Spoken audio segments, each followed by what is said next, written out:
Om Swastiastu. Om Swastiastu. Selamat pagi pemirsa, senang sekali hari ini saya Kartini dapat kembali menyapa pemirsa tentunya dalam podcast Dwi Chandra Foundation, live podcast Yayasan Dwi Chandra. Pemirsa, perkembangan teknologi dan juga informasi yang begitu pesat tentunya memberikan dampak yang signifikan terhadap kemudahan mengakses informasi dan juga berkomunikasi melalui internet dan juga media sosial. Namun, dari dampak tersebut tentunya berbagai masalah mulai muncul. Salah satunya adalah cyberbullying atau perundungan di dunia maya. Nah, maka dari itu hari ini di episode podcast hari ini kita akan membahas terkait dengan fenomena atau maraknya cyberbullying yang terjadi di era digital. Tentunya dalam podcast hari ini kita sudah mendatangkan dua narasumber yang sangat luar biasa sekali dari Diskominfos Provinsi Bali yang akan berbagi wawasan dan juga pengetahuan serta sudut pandang mereka terkait dengan isu tersebut. Nah, mari langsung saja saya sapa yang pertama itu ada Niwaya Nonik Putri Rahayu Eskom yang merupakan sandiman ahli pertama. Wah, halo Kak Nonik, selamat pagi, apa kabar hari ini? Halo Kak Kartini, kabar baik. Oke, luar biasa sekali. Boleh dong kita kenalan dulu nih sama pemirsa di rumah, mungkin kegiatannya, pekerjaannya juga. Oke, silakan Kak Nonik. Oke, selamat pagi pemirsa. Perkenalkan, saya Niwaya Nonik Putri Rahayu, bisa dipanggil Nonik, selaku sandiman ahli pertama pada Diskominfos Provinsi Bali. Nah, adapun beberapa tugas saya ya selama bertugas di Dinas Kominfos, yaitu salah satunya melakukan penelitian testing ya terhadap sistem elektronik yang dimiliki oleh Pemprov Bali, yaitu mencari celah kerentanan dari sistem elektronik, kemudian memberikan rekomendasi untuk mitigasi agar celah kerentanan tersebut bisa ditutup. Kemudian selain itu juga saya selaku verifikator sertifikat elektronik di Pemprov Bali, yaitu memberikan layanan untuk penerbitan tanda tangan elektronik tersertifikasi untuk pegawai-pegawai di lingkungan pemerintah Provinsi Bali. Kemudian melakukan manajemen risiko juga, ada juga monitoring apakah terdapat insiden seperti misalkan sisipan situs judi pada aset milik Pemprov Bali. Oke, keren sekali. Terima kasih Kak Nonik. Nah, kemudian narasumber kita yang kedua ada Kakak Inyoman Srijaya Kusuma Eskom yang merupakan peranata komputer ahli pertama. Selamat pagi Kak Oman. Selamat pagi Kak Kartini. Apa kabar hari ini? Ya, astagfirullah baik. Baik ya. Ceria sekali ya, senyumnya lebar sekali. Boleh kenalan menyapa dulu nih pemirsa di rumah. Oke, halo pemirsa, perkenalkan nama saya Inyoman Srijaya Kusuma. Saya biasa dipanggil Oman. Nah, tugas saya di Dinas Kominfos itu hampir sama dengan Mbak Noni tadi. Di sana saya juga membantu dalam bidang penetration testing, kemudian manajemen risiko juga. Kemudian saya juga melakukan monitoring terhadap sebagian besar aplikasi dari Pemprov Bali. Jadi kalau misalnya ada yang down, mungkin akan dilaporkan ke bidang yang mengurusnya lah kayak gitu ya. Luar biasa, keren sekali. Nah, hari ini kita juga sudah kedatangan dua narasumber yang tadi sudah memperkenalkan diri pemirsa. Nah, berbicara terkait dengan episode hari ini terkait dengan cyberbullying tentunya Kak Nonik dan juga Kak Oman. Jadi cyberbullying itu tentunya sangat penting sekali ya diketahui oleh pemirsa di rumah tentang pencegahannya, tentang apa tindakannya yang bisa diambil atau mungkin apa itu cyberbullyingnya. Nah, tapi sebelum kita masuk ke pendalamannya dulu, saya ingin bertanya dulu nih Kak Nonik, sebenarnya apa sih itu cyberbullying? Ya, jadi Kak Kartini dan pemirsa sekalian, cyberbullying seperti disebutkan tadi itu perundungan ya. Cuma perundungannya ini terjadi melalui media digital, seperti misalkan media sosial, chat, forum, atau bahkan di game online ya. Bentuknya itu bisa berupa penghinaan, ancaman, pelecehan, kemudian bahkan sampai manipulasi data digital seseorang. Nah, bedanya cyberbullying ini dengan bullying pada umumnya itu cyberbullying ini dapat terjadi selama 24 jam non-stop dan bisa menjangkau siapapun dimanapun, karena seperti yang kita ketahui dengan adanya internet sekarang kan jangkauan komunikasi itu kan menjadi luas, tidak terbatas jarak, waktu, sehingga kalau misalkan si A ingin membuli si B, dia tidak harus bertemu langsung dengan si B. Si A ini bisa saja mengirimkan pesan berisi ujaran kebencian atau penghinaan kepada si B, atau bahkan mengirimkan spam ke si B untuk membuli si B ini, seperti itu. Oke, jadi tadi sempat disampaikan oleh Kak Nonik bahwasanya bullying atau cyberbullying itu bisa terjadi entah itu di game online, di media sosial, bahkan itu 24 jam non-stop bisa terjadi. Nah, tadi juga disebutkan di media sosial. Contoh di media sosial itu seperti apa, Kak Oman? Oke, untuk contoh dari cyberbullying di media sosial itu, nah biasanya kita juga temukan di media sosial kalau di secara nyata aja ya, di Instagram itu banyak banget saya lihat contoh cyberbullying, di mana cyberbullying itu misalnya salah satunya adalah penghinaan terhadap karya seseorang. Kemudian tapi ada satu pembatas tipis antara cyberbullying dengan bercanda ya. Nah, batasnya itu adalah ketika orang yang misalnya nih, kita lihat teman-teman pasti banyak yang bercanda sama temennya kan di Instagram itu kayak ngomong ngehina dikit lah kayak gitu, tapi mereka nggak sakit hati gitu kan. Nah, cyberbullying ini dianggap bullying ketika orang yang dihina itu ataupun diancam itu tidak merasa sakit hati lah kayak gitu. Jadi itulah yang membedakan antara cyberbullying dan bercanda di gini ya. Nah, untuk contoh-contohnya itu bisa kayak gitu, mungkin teman-teman lagi upload story nih di Instagram, upload story mungkin bagiin momen-momennya lah kayak gitu. Kemudian ada satu akun sosial media yang ngapain sih pamer-pamer kayak gitu, padahal dia hanya ingin membagikan momen-momen tertentu saja kan, mungkin momen dia bersama keluarganya atau momen dia bersama teman-temannya waktu jalan-jalan mungkin. Nah, itu ada seseorang yang menghina lah gitu, atau tidak suka dengan hal tersebut, maka dia memberikan kata-kata yang kurang berkenan lah untuk di sosial media. Itu salah satunya. Oke, kayak ujaran kebencian. Betul. Di media sosial seperti itu. Jadi memang terkadang korban itu tidak menyadari atau bahkan dia sadar tapi takut. Nah, kalau di media sosial salah satunya itu adalah ujaran kebencian. Jadi Kak Nonik, kenapa sih bisa bullying ini terjadi? Kenapa bisa ada korbannya dan kenapa dia bisa menjadi target dari korban tersebut? Ya, jadi Kartini dan pemirsa, orang-orang tersebut siapa saja ya, kita bahkan saya juga bisa menjadi target oleh si pelaku cyberbullying ya. Jadi siapa saja bisa menjadi korban cyberbullying. Tapi biasanya yang rentan menjadi korban itu adalah anak-anak dan juga remaja, karena mereka masih dalam proses untuk membentuk identitas diri dan juga seringkali lebih aktif di sosial media ya.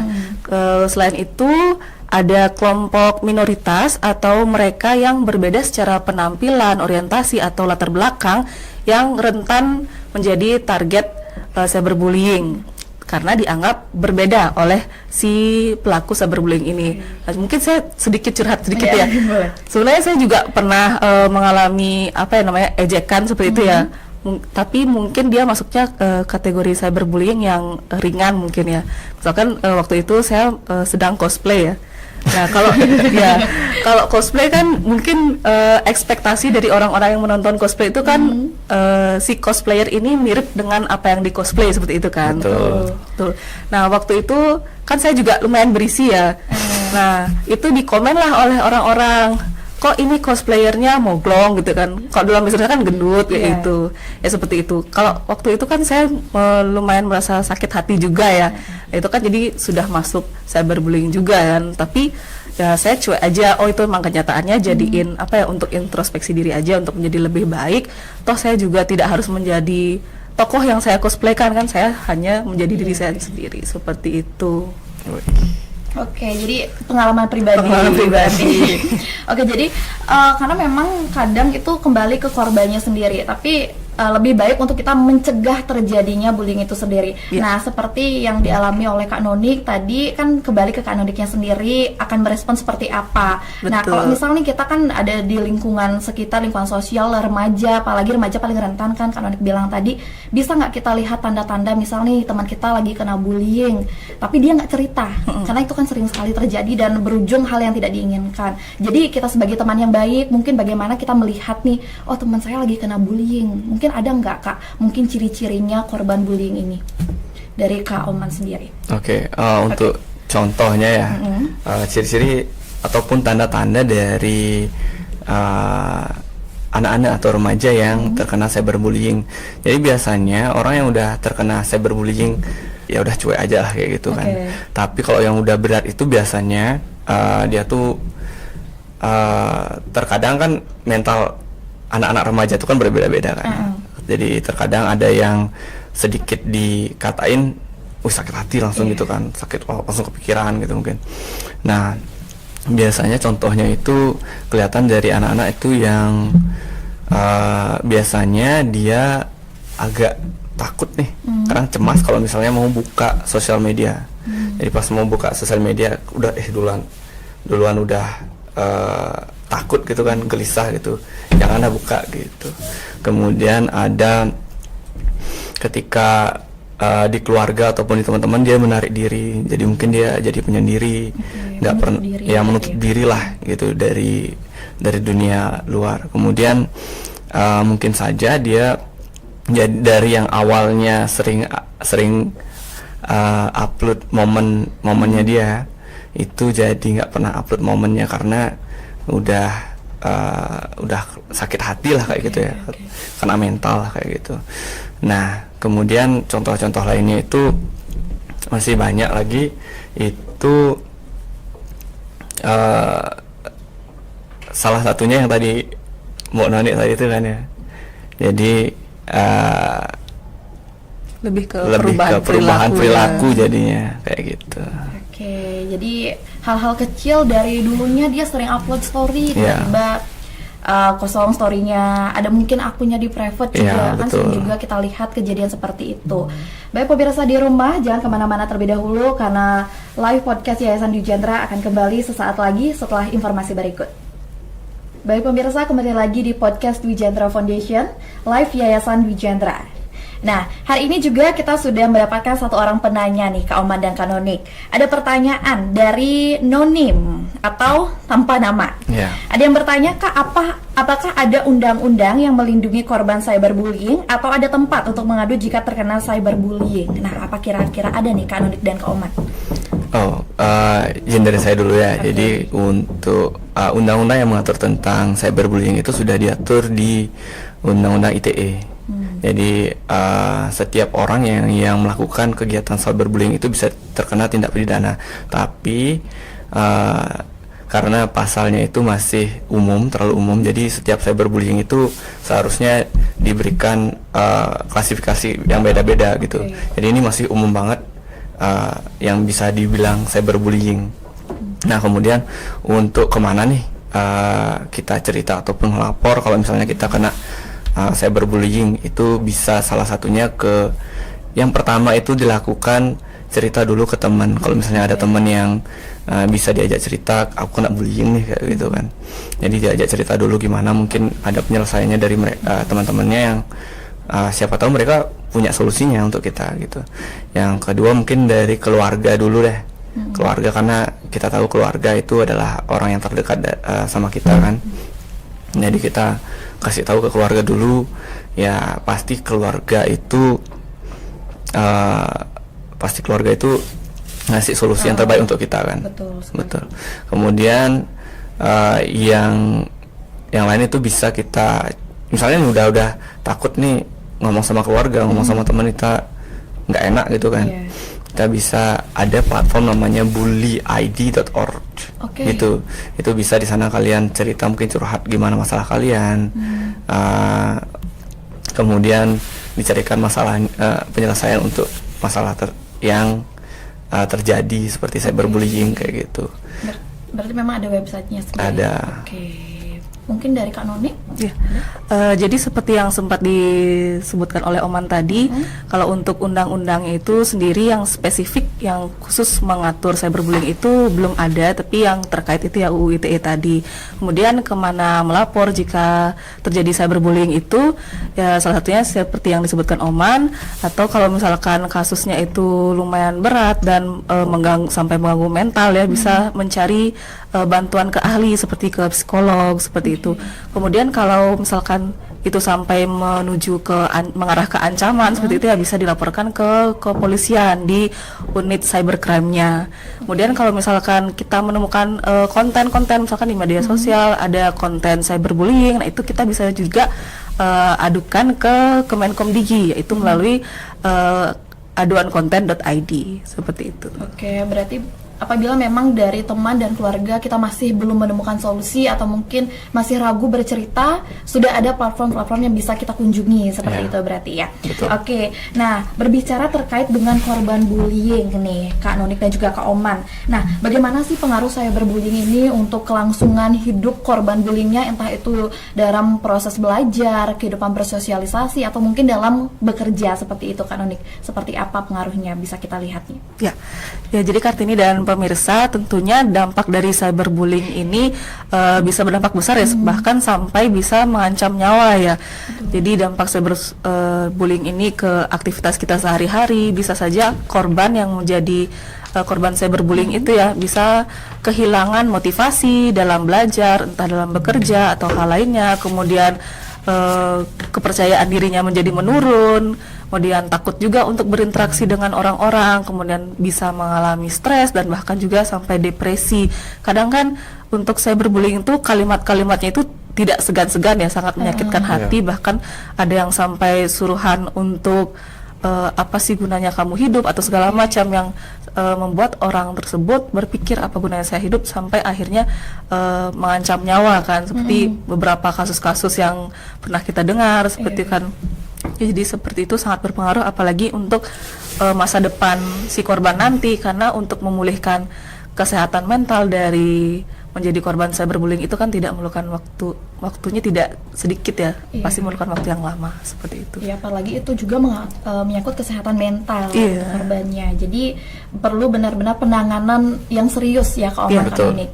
Nah, jadi berbicara terkait korban bullying itu sendiri, atau mungkin teman-teman mungkin yang tidak ingin menjadi korban bullying, apa ada sih Kak fitur keamanan atau privasi yang sebaiknya digunakan nih oleh pengguna, terutama remaja, agar bisa terhindar dari bullying atau cyberbullying itu sendiri Kak Oman? Ya, jadi ada beberapa hal yang bisa dilakukan pemirsa di sini untuk menghindari terkena cyberbullying ya. Jadi yang pertama itu bisa kalau misalnya di Instagram ya ataupun di media sosial yang lain itu udah ada fitur private ya. Private, jadi hanya orang-orang tertentu saja yang bisa melihat atau orang-orang terdekat saja yang bisa melihat apapun momen kita. Jadi kalau misalnya udah ada orang lain yang mau melihat, ya udah tinggal ditolak aja kayak gitu. Kemudian ada fitur blokir kalau misalnya udah ke duluan kena dibully lah, kalau misalnya ada komentar yang tidak menyenangkan lah, itu bisa diblokir orangnya itu, kemudian baru private IG-nya ataupun sosial media yang lain ya. Kemudian ada fitur aduan kayak report gitu loh. Report. Jadi laporkan dulu untuk ke, misalnya ada yang melakukan bullying, itu langsung dilaporkan aja. Dan setiap platform setahu saya itu sudah sangat tegas untuk setiap penanganan kasus bullying. Jadi setiap ada ujaran kebencian ataupun cyberbullying itu langsung di take down akunnya atau komentarnya yang di take down kayak gitu. Jadi memang sudah mulai dari diri sendiri dulu. Jadi kalau misal nanti sudah ada komentar ujaran kebencian yang rasanya tidak mengenakan, sebaiknya diblokir terlebih dahulu. Mungkin kita private akun dulu sampai siap, nanti baru kita go public dulu. Kita buka lagi akunnya seperti itu. Nah, jadi ini seperti yang sampaikan Kak Oman tadi. Nah, peran orang tua dan juga guru dalam bertindak menangani cyberbullying ini seperti apa Kak Oman? Kalau dari peran orang tua dan guru ya, ini merupakan peran yang sangat krusial ya di anak-anak, apalagi remaja kan, mereka masih labil. Jadi mereka masih belum bisa memutuskan sesuatu dengan dengan kepala dingin gitu lah, labil lah kayak gitu. Kemudian, nah peran dari guru di sini, ini peran guru ini kalau di zaman sekarang itu bukan hanya jadi orang yang harus diikutin terus kan gitu.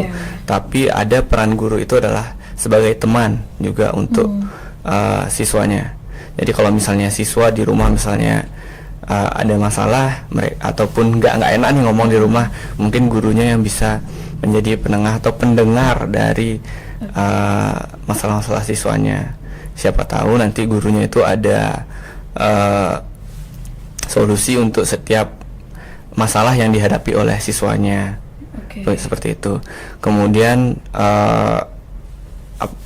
untuk di orang tua, untuk di orang tua itu ini juga yang paling krusial ya sebenarnya ya. Betul. Karena orang tua itu adalah orang yang paling dekat dengan anaknya. Kalau misalnya orang tua nggak dekat sama anaknya, masalah anaknya mereka nggak tahu, mereka nggak tahu lah masalah anaknya kenapa, terus tiba-tiba kenapa kok merenung tiba-tiba, terus menarik diri dari misalnya nih biasanya makan bareng nih di meja makan sama-sama, kemudian setelah dikena masalah atau cyberbullying